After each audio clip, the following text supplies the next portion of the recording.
Marlene Hutchinson, and welcome to Tips for Guitar Playing Success. As many of you know, I've been sharing my guitar playing tips every Thursday for more than 8 years.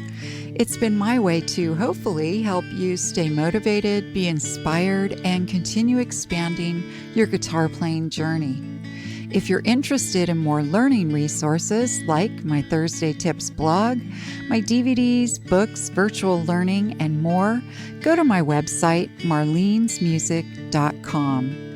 And for anyone who's listening and feels like you're missing out on all the fun, you can easily join our wonderful world of guitar with my Learn to Play Guitar in a Day program, which you can also find at marlenesmusic.com.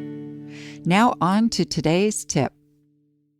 Today's tip is how to change your chords quickly.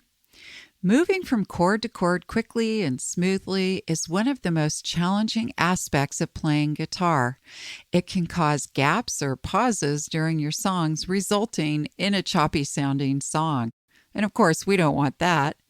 Our natural instinct is to hurry up and play the chords, but when trying new chords or newer progressions of chords like those in a song, you need to remember that your muscle memories have not been solidified yet. As I mentioned in the practice routine episode, building solid muscle memories is key. And as it pertains to chord changing, there's also a muscle memory created in the sequence of changes.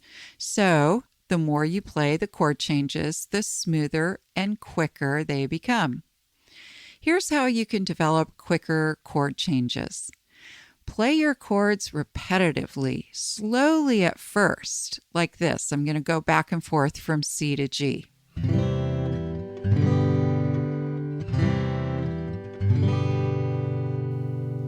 Then repeat playing those same chords, C and G, but a little bit faster.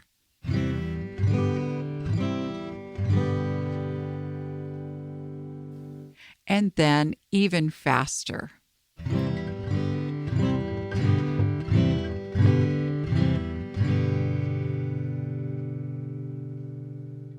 It's really helpful if you notice at what point your changes become less smooth or you begin to have bloopers with your chord changes. Then, working at pushing yourself to get to that level and beyond it would be the next thing to try.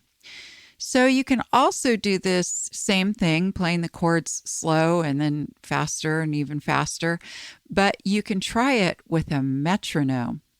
A metronome is a device that helps you keep a constant rhythm or beat. It's like your own personal drummer. There are apps you can find on your mobile device. You can find them on the internet. And of course, there's the old-fashioned kind that looks like a half a clock ticking back and forth. Whichever one you use is fine. You just need to have a consistent rhythm sound. It's usually a tick, tick, tick.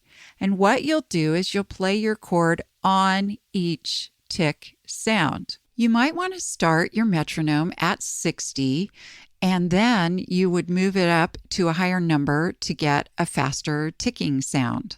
Getting to your chord on the tick like this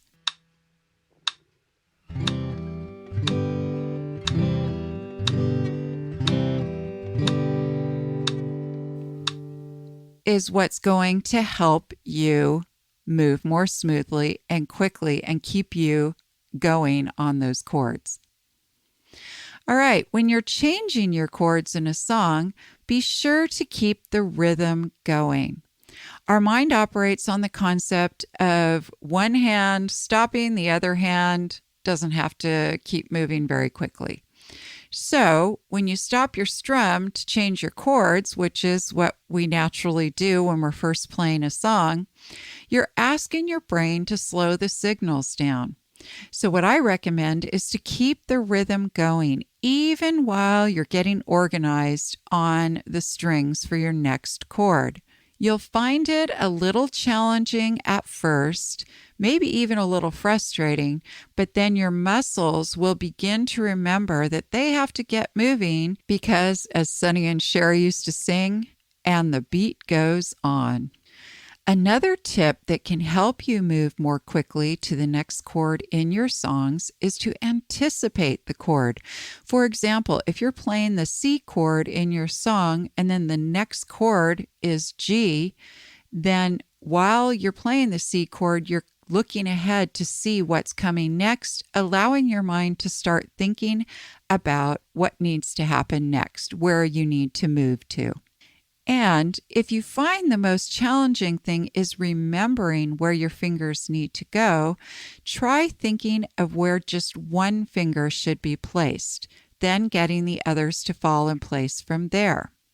So if you're on the C chord and you want to move to the G chord, I suggest you think of your first finger as the leader finger. So where will that first finger go?